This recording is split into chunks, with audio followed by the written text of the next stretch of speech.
How many people here have sat through my Rescuing Our Children talk or some version of it?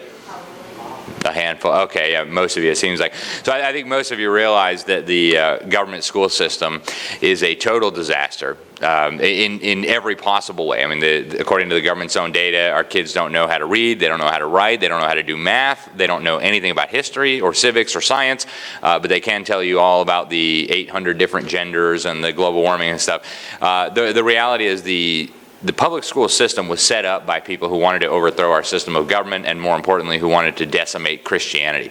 And this is true all the way back to the very beginning. So there's this pervasive mythology out there that there was some point in the past, and depending on who you ask, they'll tell you different dates, that the schools were hijacked. And that prior to that, we had this golden age of government education. The reality is God never put the education of children within the realm or the responsibility of government. That is a parental, family responsibility. And if there is to be a supplemental role by anyone, it could be the church, right? The church can equip the saints. It's not a proper function of government to educate children. And when you look back at the history of the men who created the public school system, I always start with Robert Owen. I mean, in theory, you could go back to Plato, who in the Republic talks about this kind of crazy model of government where you have philosopher kings who would rule over the rest of us for our own good, and they would use government schools to train up we the people, who would be taught to be subservient and servile and submissive, and then they would train up philosopher kings who would be enlightened and rule over us properly. So he's the first one who really discussed the idea of a government school system. The fascist Spartans tried it. It was a disaster. But in the modern era, the roots go back to a guy called Robert Owen. And he was a communist even before Karl Marx came along. He was a utopian in the truest sense. He believed that the Bible was wrong, that it was a very negative influence on society, and that if you could just get the government to educate children, we could get past our obsession with these biblical ideas of family and private property rights, and then we'd live in some kind of utopia.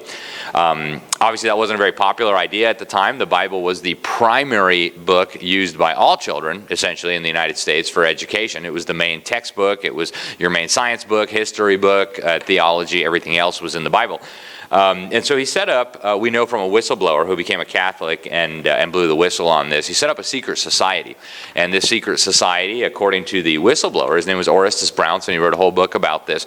The secret society was dedicated to shifting public opinion in favor of having the government play an increasingly large role in education, and also getting men elected to legislatures who would support the idea of government schools.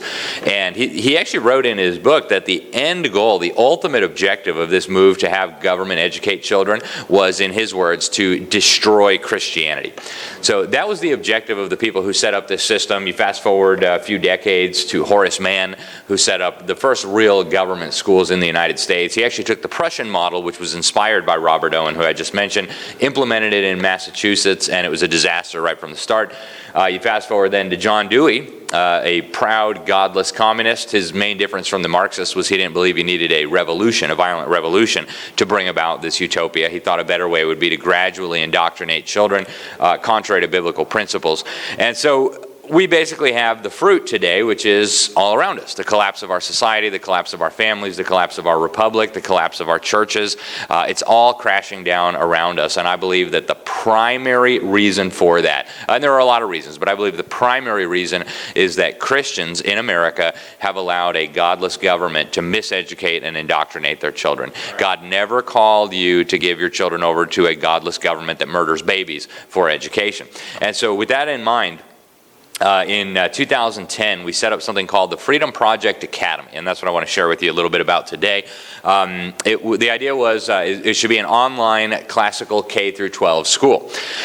And we saw a need in the market. There wasn't anything like this. There were obviously decent private schools around the country, but nothing that could bring together students from across the United States and around the world. So we decided that an online program would be the best way to go. I became the very first teacher that came on staff at Freedom Project. I no longer teach. This is the first year that I'm not teaching at Freedom Project. I loved it. I taught for 12 years, and it was one of my favorite things to do. It's just the time commitment was too huge. So now I got an unpaid promotion. Now I serve on the board of directors and don't get paid anything. But it's a great school. We started off with, I believe, 10 students. My first year I had 1 student in my class. And it was worth it to teach him. I still get emails from him today. He's doing great things for the Lord, great things for our country. So it's been an incredible blessing to work with all these hundreds of young people while I was teaching there. But anyways, there are some downsides, full disclosure. Online education, while it's really, really wonderful, the downside is that you're not physically in the classroom with the students. So if a kid is not paying attention, my way of dealing with that as a teacher was just constantly calling on kids randomly to find out if they're paying attention. But there are difficulties with the online environment. But with that said, it's a phenomenal program. That's why I agreed to serve on the board. That's why I agreed to teach there for 12 years. We provide a classical education, which prior to the advent of progressive education was just called education. Right? Now you need an adjective to distinguish it from the absurdities and the atrocities that pass for education today. But we strive to instill a biblical worldview in the students.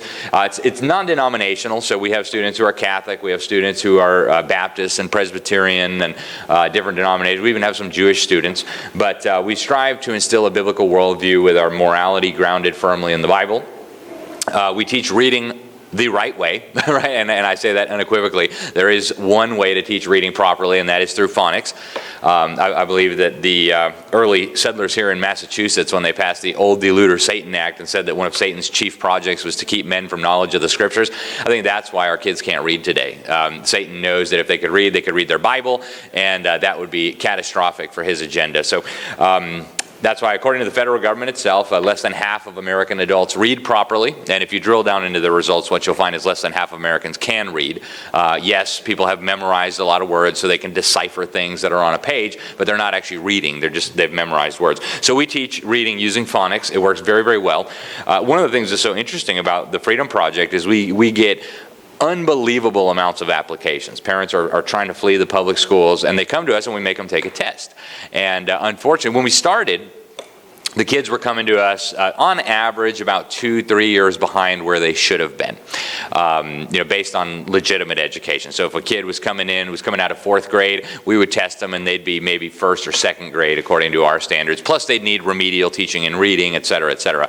Well, that has declined significantly. They're now like 4 years behind. So we turn away an unbelievable amount of students every year, because when you tell parents, hey, yeah, we're happy to take your kid, but instead of 8th grade, he's going to have to start in 3rd grade, that doesn't go over well. But we're not willing to dumb down the school for the sake of taking in the kids from the public schools. So we have created a lot of programs to help the victims of the public schools try to catch up. It's not always possible, but we do intensive summer courses. We have a reading program to try to help the children who've been really, really harmed seriously by the quackery that passes for reading instruction in the schools. So we're doing everything we can to help these students. We have, I think, about 1,200 today across the whole United States and even around the world. We have a lot of missionary students who come to us whose parents are missionaries serving somewhere around the world.